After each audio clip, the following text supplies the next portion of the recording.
কালিমায়ে তামজিদ সুবহানাল্লাহি ওয়ালহামদুলিল্লাহি ওয়ালা ইলাহা ইল্লাল্লাহু ওয়াল্লাহু আকবার ওয়ালা হাওলা ওয়ালা কুওয়াতা ইল্লা বিল্লাহিল আলিয়্যিল আযীম।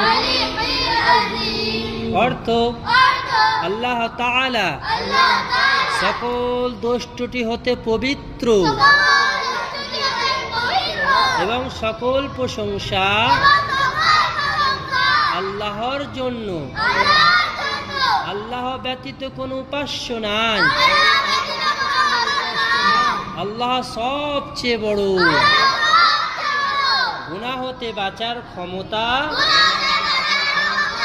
এবং সৎ কাজ করার ক্ষমতা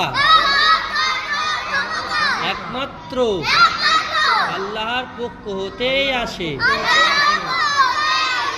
যিনি অতি মহান ও ক্ষমতাবান।